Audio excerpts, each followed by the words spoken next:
오늘 같이 나눌 하나님 말씀은 요한복음 5장 30절에서 39절에 있는 말씀을 보도록 하겠습니다. 요한복음 5장 30절에서 39절에 있는 말씀 보도록 하겠습니다.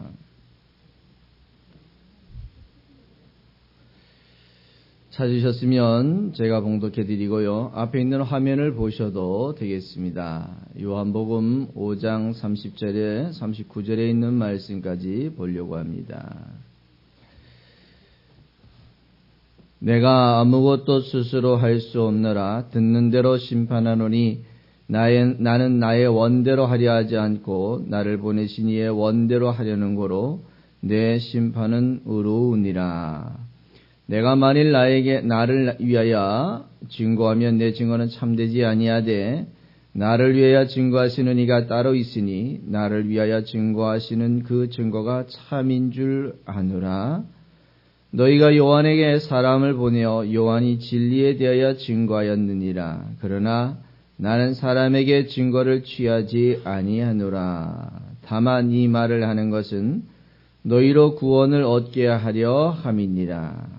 요한은 켜서 비치는 등불이라 너희가 일시 그 빛에 즐거이 있기를 원하였거니와 내게는 요한의 증거보다 더 큰 증거가 있으니 아버지께서 내게 주사 이루게 하시는 역사 곧 나의 하는 그 역사가 아버지께서 나를 보내신 것을 나를 위하여 증거하는 것이요 또한 나를 보내신 아버지께서 친히 나를 위하여 증거하셨느니라. 너희는 아무 때에도 그 음성을 듣지 못하였고 그 형용을 보지 못하였으며 그 말씀이 너희 속에 거하지 아니하니 이는 그의 보내신 자를 믿지 아니함이니라. 너희가 성경에서 영생을 얻는 줄 생각하고 성경을 상고하거니와 이 성경이 곧 내게 대하여 증거하는 것이로다. 아멘.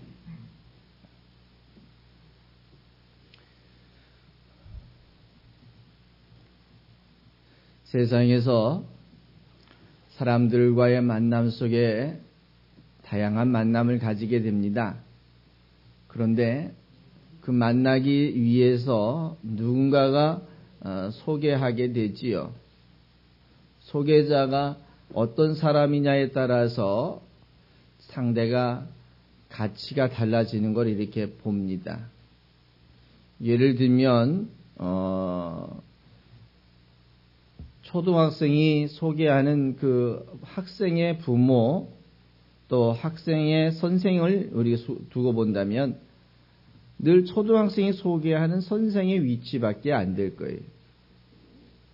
그러나 만약에 국가의 장관이나 또 국가의 유명한 탤런트나 또 지명도 있는 사람이 소개를 하면 어떨 것 같아요? 그 사람에 대한 가치가 높아지겠지요. 그래서 누가 나를 소개하느냐가 굉장히 중요한 것입니다. 또 누가 나를 소개했느냐에 따라서 그 사람의 가치가 바뀌는 걸 볼 수 있어요.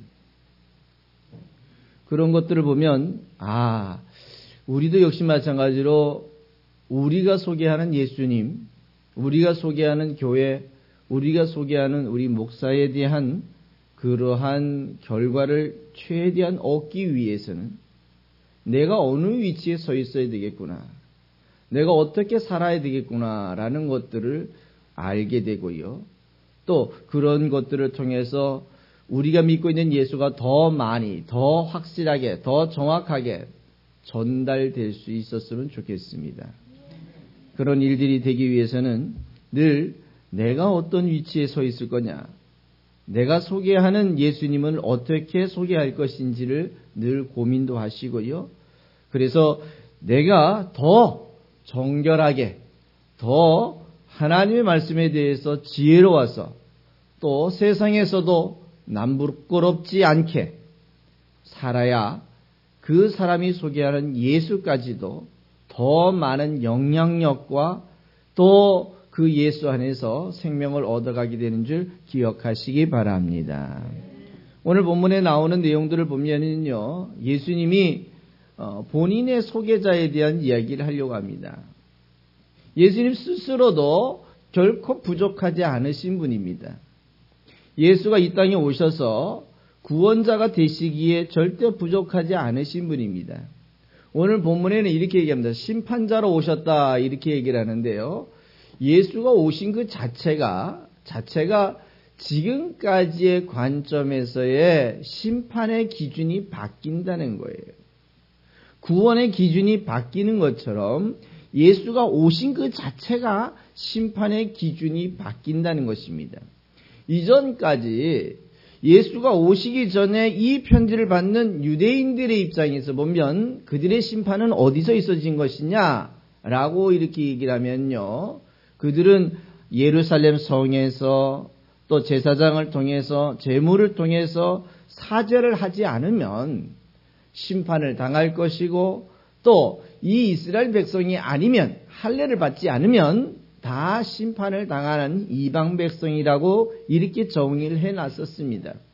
그렇다면 이 사람들이 그 심판을 면하기 위해서는 어떻게 해야 될 것이냐? 제사장을 통하거나 예루살렘 성을 통하거나 제물을 통하거나 모세를 통해서 하나님을 만나는 방법을 제시해 주었는데 그 하나님을 만나는 방법을 가지고 있어야 그 심판에서 벗어나서 생명을 얻어갈 수가 있게 되었다는 겁니다. 그랬는데 이제 예수가 오시면서부터 이전까지 심판과 이전까지 사죄하는 절차가 다 바뀌어버렸어요. 전에는 예루살렘 성의 제사장을 통하여 제물이 있어야 사죄를 받을 수 있었는데요. 이제는 제사장도 안 필요하고 제물도 안 필요하고 예루살렘 성에 갈 필요도 없이 예수 안에서 사죄가 이루어지고 예수를 통해서 사죄가 이루어지는 엄청난 종교가 하나 바뀌는 역사가 있게 된 것이거든요.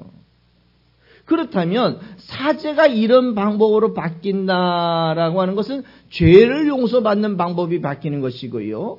죄를 용서받는다는 것은 곧 영생을 얻는 방법을 거기서 얻게 됐었거든요. 그러나 이제부터는 어떻게 하셨습니까?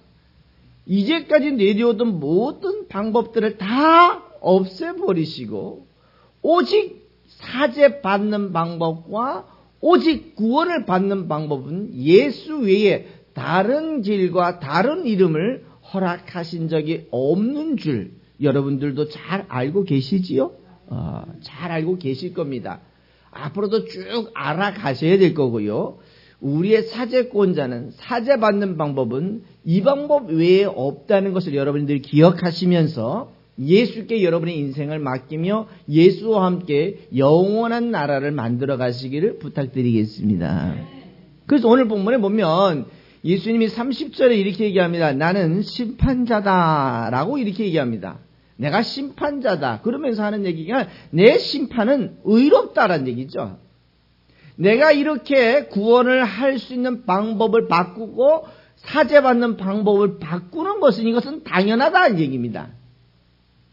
그리고 난 다음에 이런 역사를 할 때에 이것이 내 스스로 있어지는 것이 아니라 이미 하나님이 나에게 허락한 것이고 하나님이 이 이스라엘 백성들에게 몇 번씩이나 제시해 놓은 방법이라는 거예요.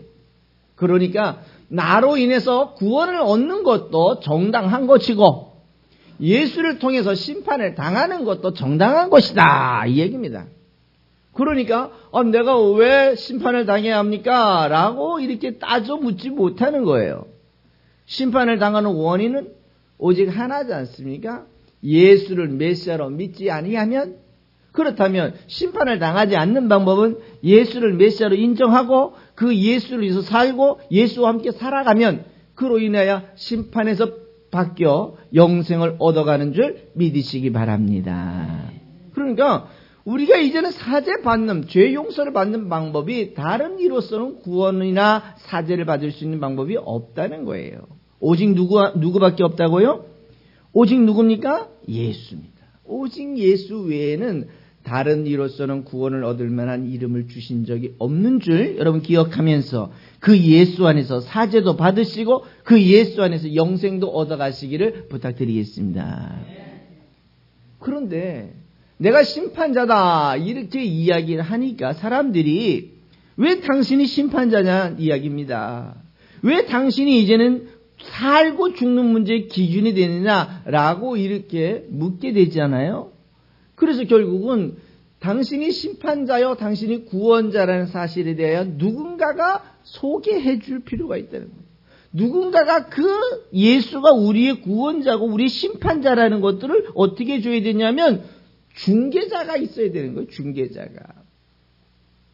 예수님 스스로는 요한복음 8장에 보면은요, 야, 내가 스스로도 증거할 수 있다 이렇게 말씀하셨습니다. 맞습니다. 당신이 메시아라는 사실을 스스로 증거하는데도 부족하지 않습니다. 이제 그 내용들은 다음 내용에 나오는데요. 그러나 오늘 예수님이 뭐라 하시냐면 내가 하는 일이 참이다, 진리다, 정확하다라는 것들을 누가 증거해 줄 거냐? 오늘 본문에 봅시다. 본문에 보면 32절에서부터 35절까지의 내용들을 나오는데요. 뭐라냐면 보십시다. 나를 위하여 증거하시는 이가 따로 있으니 나를 위하여 증거하는 그 증거가 참인 줄 안다. 너희가 요한의 사람을 보내어 요한이 진리에 대하여 증거했는데 그러나 나는 사람에게 증거를 취하지 아니하노라. 다만 이 말을 하는 것은 너희로 구원을 얻게 하려 함이라. 요한은 켜서 비치는 뭐라고요? 등불이라. 너희가 일시 그 빛에 즐거이 있기를 원하였거니와 라는 표현합니다. 오늘 예수가 구원자다. 예수가 사제권자다. 예수가 심판자다. 그러니까 예수 안에 있어야 심판에서 벗어날 수 있고 예수 안에 있어야 너희가 구원을 얻을 수 있고 만약에 예수를 벗어나면 너는 심판을 당할 것이라고 하는 심판자라고 하는 그러한 증거를 누가 해줄 거냐는 얘기입니다. 누가 해줄 거냐. 참 중요한 것입니다.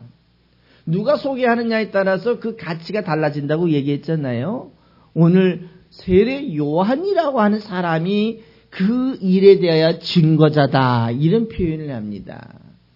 오늘 이 세례 요한의 삶을 한번 보시면은요, 요즘 여러분 가치를 보시면 어느 정도 되냐면 아마 한국에서 그래도 유명한 목사님이다라고 생각하면 한경직 목사님 정도 되지 않을까요? 만약에 종교 지도자가 수치를 따진다, 종교 지도자의 수치를 따진다라고 이렇게 얘기하면 아마 카톨릭에서 김수환 추기경 정도 되지 않을까요?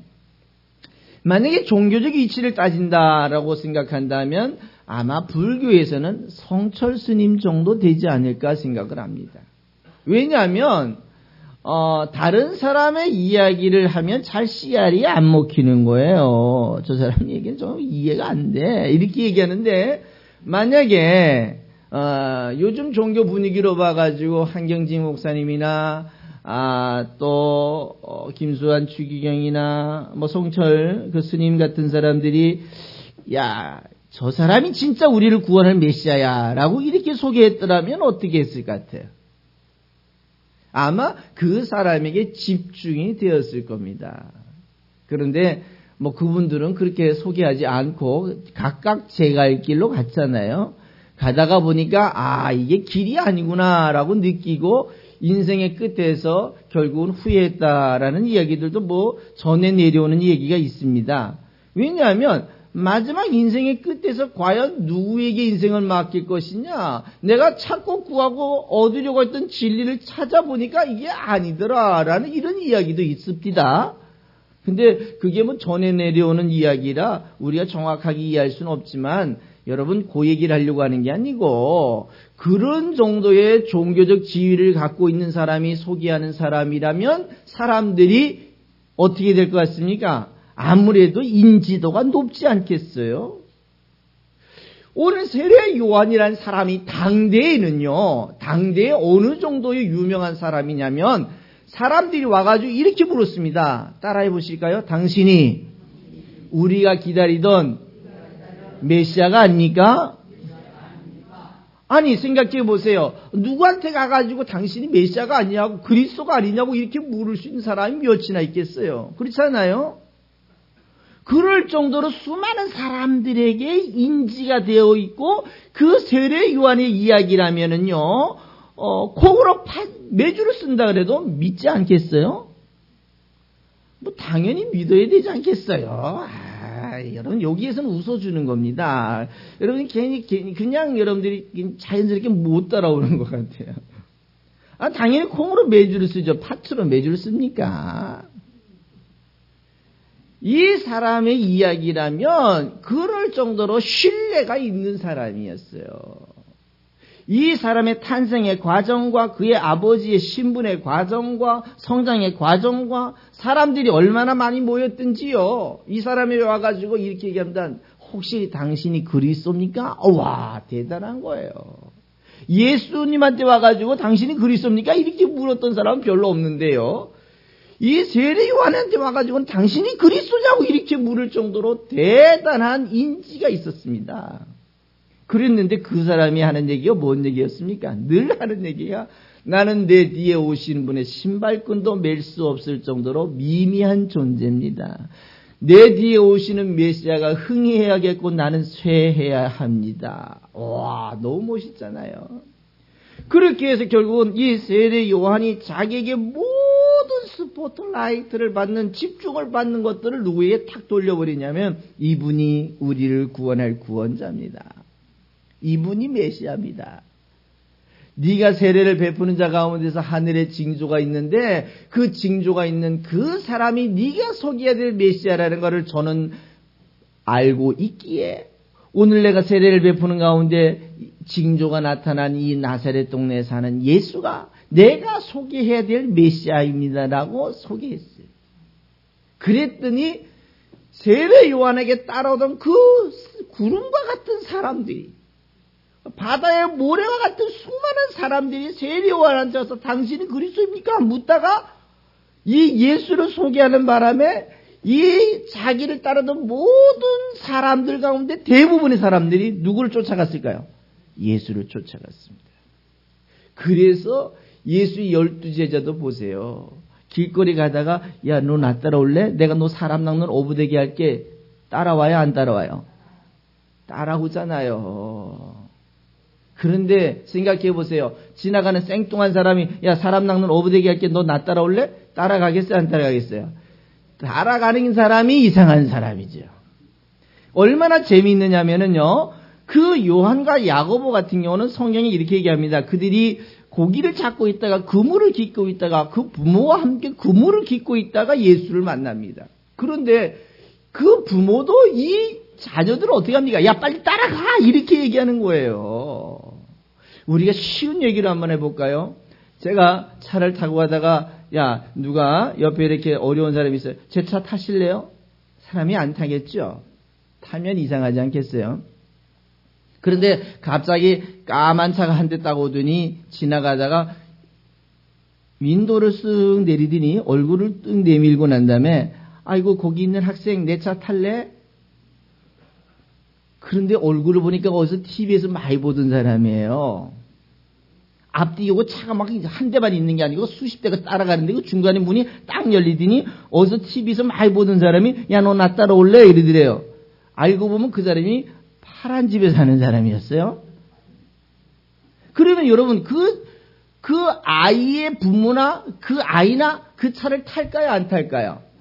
안 타는 게 이상하지. 대통령이 부르는데 그래 네 갔다 와라. 그래 내가 나머지 숙제는 내가 할 테니까 너 갔다 와. 이렇게 얘기하지 않겠어요?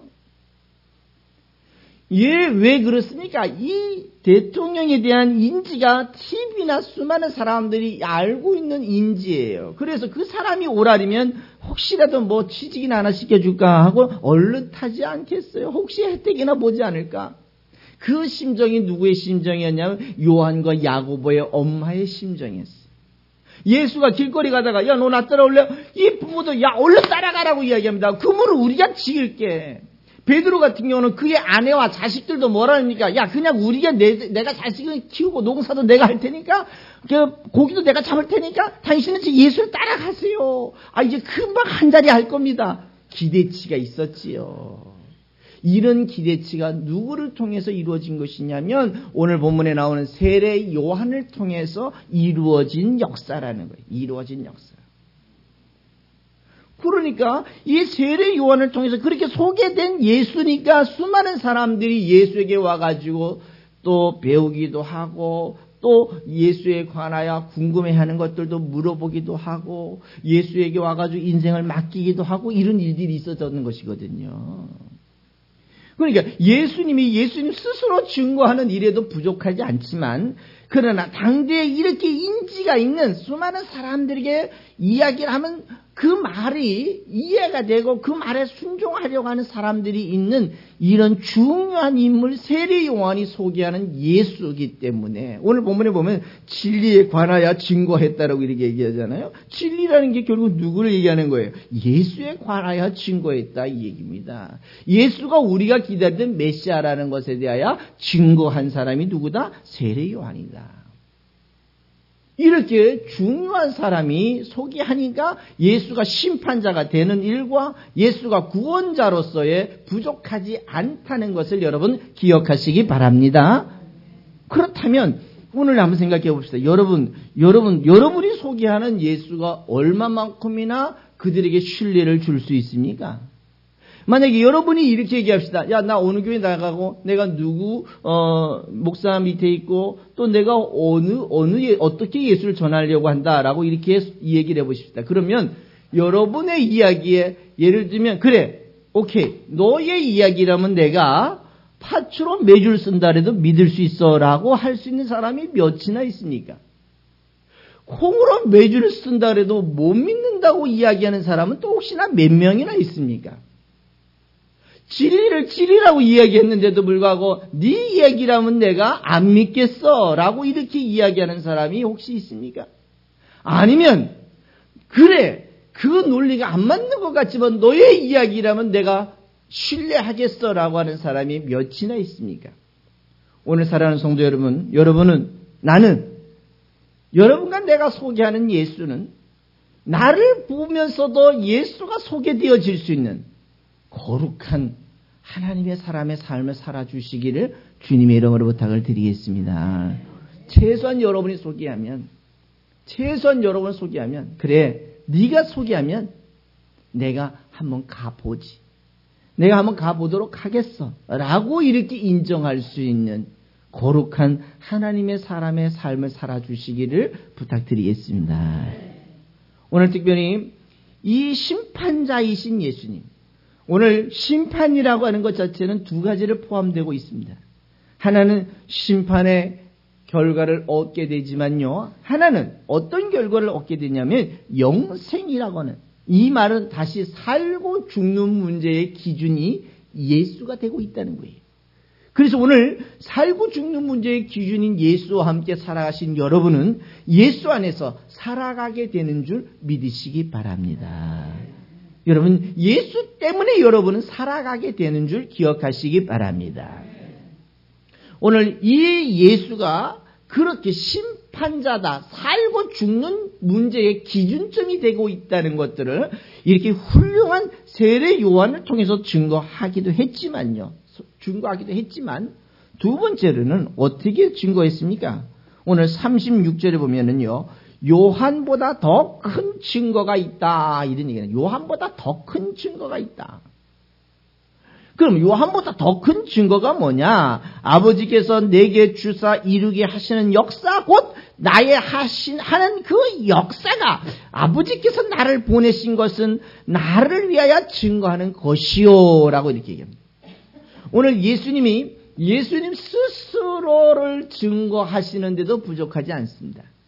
그래서 예수가 저 십자가를 지고 돌아가실 때 로마 사람들이 한 얘기에 이렇게 얘기합니다. 야, 진짜 저분은 그리스도였었다. 그리고 이스라엘 사람들 가운데 어떤 반응이 있었냐면 이런 반응이 있었습니다. 한번 따라해 보실래요? 만약에 메시아가 오신다 하더라도 이분만큼 할 수 있을까? 그러면 만약에 정상적으로 자기네가 원하는 메시아가 온다 그래도 예수가 오늘 행동으로 보여주신 이 엄청난 것만큼 할 수 있을 것 같다고 생각합니까? 할 수 없다고 생각합니까? 할 수 없다고 얘기한 거예요. 할 수 없다고. 왜 이런 얘기를 합니까?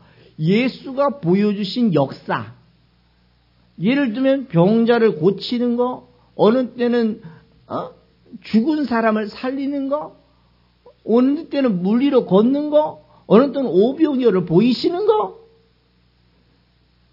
상상할 수 없을 정도로, 사람으로서는 도저히 상상할 수 없을 정도로 오늘 예수님은 당신이 메시아라는 것들을 교육해 주셨어요. 보여주셨단 말입니다. 그런 사건을 볼 때마다 이 사람들이 이렇게 얘기합니다. 저 사람이 누구간데 이런 일을 할 수 있냐는 얘기입니다. 누구간데.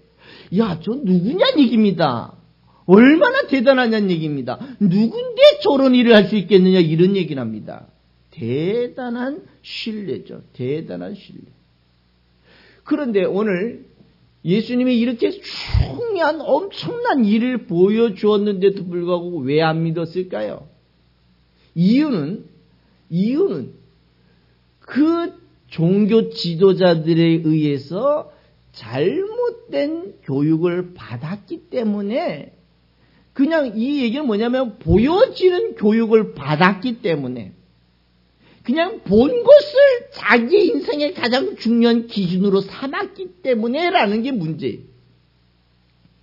우리가 성경을 가르쳐 보면은요, 천국에 관한 이야기가 성경에 많이 나옵니다. 그런데 성경을 가르쳐 보면 정말 못 배우고 못 듣고 못 가져가는 분들이 어떤 분들인가 봤더니, 자기가 보고 듣고 경험한 사람은 너무너무 어렵습니다.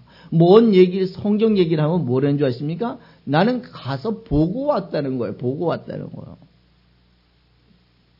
그 보고 온 게 뭐가 그렇게 자랑스러울까라고 이렇게 생각해 봤어요. 저는 보고 온 게 그렇게 자랑스럽지 않다고 생각해요. 왜 그러냐면, 안 보고도 성경에서 제시되어져 있는 예수 충분합니다. 혹시 뭔가 소리를 들어야 예수 믿을 것 같으면 그거 안 듣고도 예수 믿고 내 인생을 맡기고 살아갈 수 있는 사람이 더 행복한 줄 기억하시기 바랍니다. 안 본 사람은요, 무한 상상할 수 있습니다. 무한하게 그림을 그릴 수 있는 거예요. 본 사람은 자기가 본 것밖에 못 그리는 게 인생인 거예요. 본 것밖에 못 그립니다. 그리고 그 본 게 전부인 줄 알고 있습니다. 어느 정도로 알고 있는 줄 아십니까? 장님이 코끼리를 만지고 난 다음에, 야, 기둥 같다. 왜? 다리 하나 만져보니까요, 기둥 같거든요. 그러니까 코끼리는 기둥이다 이렇게 얘기하는 겁니다. 왜요? 자기 만져본 게 전부거든요. 눈 뜨고 본 사람 입장에서 보면 다 기둥이, 다리가 기둥인데, 그럴 정도로 차이가 있습니다. 그래서 뭘 봤다, 보고 왔다, 고민하지 마세요. 못 본 것에 대해서 왜 나는 안 보여줍니까? 걱정하지 마세요. 안 보고도 잘 믿을 수 있잖아요. 그렇지 않아요? 본 사람들 10사람 내놓고 만약에 똑같이 보고 온 거를 얘기해 보라 그럽시다. 동일할까요? 틀릴까요? 안타깝게도 10사람이 보고 온 거, 10사람 보고 온 거 다 틀려요. 다 틀려. 70년대에 보고 온 우리 현권사님이 보고 왔을 때에 그때 천국의 모습은 가장 좋은 집이 무슨 집인 줄 아시죠? 99칸짜리 기와집이었어요. 요즘 기와집에 살고 싶으세요? 아파트에 살고 싶으세요? 기와집 관리하기 귀찮아요. 요즘 갔다 온 사람들은 빌딩 보고 왔습니다. 자기 문화요. 네가 알고 있는 문화의 한계적인 게 그거밖에 안 되는 거예요. 아마 조금 있다가 보고 오는 사람들은요, 빌딩이 120층, 130층짜리를 보고 올걸요? 전에는 63층밖에 못 보고 왔을 거예요. 왜? 자기가 알고 있는 게 63층밖에 안 되거든요. 그러나 조금 있으면 이제 한국에도, 우리 동네에도 123층짜리가 생기면 그거 보고 온 사람은 또 꿈에 가서 125층까지 보고 올걸요, 아마. 문화적인 거예요. 자기 한계적인 거예요. 그러니까 혹시 음성을 못 듣고 뭐 천국을 꿈에 못 갔다 왔다 해가지고 하나님이 나를 사랑하지 않는 것인 줄 착각하지 마세요. 보면은 본 것밖에 못 믿지만 안 보면 성경에 제시되어져 있는 이 하나님의 무궁무진한 역사를 여러분이 다 가지게 되고 그 속에서 소유할 수 있게 되는 줄 믿으시기 바랍니다. 하도 안 믿으니까 보여줄 수밖에 없겠죠. 그렇죠? 여러 가지 과정이 있겠지만 그러나 오늘 이 예수는 당신이 메시아라는 사실에 대하여 스스로 증거하시는데 그 증거하는 방법 가운데 병을 고치거나 또 물 위로 걷거나 물고기 2마리와 보리떡 5개를 가지고 5,000명을 먹이거나 또 어느 땐 죽은 자를 살리거나 극기하는 당신이 메시아라는 증거를 완벽하게 보여주신 사건이 하나 있습니다. 그게 무슨 사건이냐면 저 십자가를 지는 사건이었어요. 십자가를 지는 것으로 그냥 죽었고 그냥 죽은 것으로 무덤을 만들어버렸고 그 무덤에서 더 이상 어떤 조건도 반응도 없었더라면 여러분과 내가 믿는 예수는 다 거짓입니다. 만약에 저 예수가 부활하지 않았더라면 우리는 다 사기꾼들입니다. 왜요? 없는 것을 있다고 얘기하는 존재들이에요. 없는 것을 있다고 이야기하는. 여러분 그런 사기꾼 되고 싶으세요? 근데 사람들이 왜 사기꾼이 될까요? 쉽게 얘기하면 자기도 모르고 사기를 당하는 경우가 너무 많습니다. 자기도 모르는 경우가. 자기 위에 사람이 야 그거 된다리니까 갔다가 바친 것이 이게 사기가 되는 경우가 비일비재합니다. 그런데 의도적으로 사기를 치려고 하는 사람들도 있습니다. 사기를 치려고 하는 사람도 있는데 대체적으로 보면요 사기꾼에게 당하는 사람들이 더 많은 거예요. 지금 그런 일들이 비일비재합니다. 가장 큰 사기가 무슨 사기인 줄 아십니까? 종교적 사기입니다. 돈이야 잃어버리면 끝이지요. 또 벌면 되지 않겠어요? 그러나 가장 큰 사기는 종교적 사기라는 거예요. 천국이 없는데도 불구하고 있다고 얘기하는 사람들이 이게 사기라는 거예요. 우리도 만약에 예수가 당신이 진리요, 당신이 생명이요, 당신이 구원자요, 당신이 심판자라는 걸 보여주기 위해서 말로만 그냥 그렇게 이야기했거나 그냥 죽은 자를 몇 명 살려준 것으로 병을 몇 명 고쳐준 것으로 그냥 끝을 냈다면 수많은 선지자들 가운데 한 사람으로 끝을 냈을 거고요. 또 수많은 종교 지도자들 가운데 한 사람은 끝을 냈을 거예요. 그러나 오늘 예수는 저 십자가에 지시면서 십자가에 지어서 죽는 것으로 인생이 끝이 아니라 인생이 그 죽음 이후에 또 다른 세계가 있다는 것을 말로도 하고 행동으로도 보여주고 그걸 못 믿으니까 또 교육해주고 언제까지요? 알아 먹을 때까지 교육해주는 그 예수님이 친히 어떻게 하셨어요? 보여주셨기에 우리는 그 예수를 우리의 심판자로 인정할 수가 있는 줄 믿으시기 바랍니다. 우리가 사기꾼이 안 되는 이유 가운데 하나는 예수가 저런 증거를 스스로 보여주셨고 이 엄청난 역사를 보여줄 수 있었기 때문에 그 젊은 나이에 그 자기의 목숨을 다 십자가에 달려 죽어 보아주면서 제자들도 믿고 싶지 아니한 이 엄청난 역사를 보여주신 분이 여러분과 내가 믿는 예수라는 사실을 잊어버리지 마시기 부탁드리겠습니다. 다른 거 기분 나쁜 일 많을 수 있어요. 여러분 짜증나는 일 많을 수 있어요. 왜요? 사람이 사는 세상에 짜증나는 일이 없을 수 없잖아요. 여러분 마음 상하는 일 많을 수 있어요. 그러나 하나는 놓치지 마셔야 될 것만큼은 따라합시다. 예수가 우리의 심판자요 우리의 생명을 주시는 자인 줄 만큼은 잊지 말자. 잊지 마시기 바랍니다. 짜증이 나는 세상이지만, 힘들게 나를 어렵게 하는 세상이지만, 어떻게든 간에 예수 믿지 못하게 유혹하는 세상이지만, 여러분 예수 한 분만큼은 놓치지 마시고 예수 안에서 영원한 생명을 얻어가시기를 부탁드리겠습니다. 이것을 오늘 세례 요한이 증거했어요. 오늘 이것을 예수님 스스로가 증거했어요. 세상에 수많은 종교가 있지만 수많은 종교는 누군가가 소개하긴 하지만 그것에 대한 대안을 보여주거나 확실한 결과를 보여준 종교가 없다는 거에 너무너무 다행스러운 거예요. 만약에 그 가운데 하나라도 보여준 게 있더라면 우리는 이렇게 선택해 봐야 돼요. 어떤 게 진짜일까?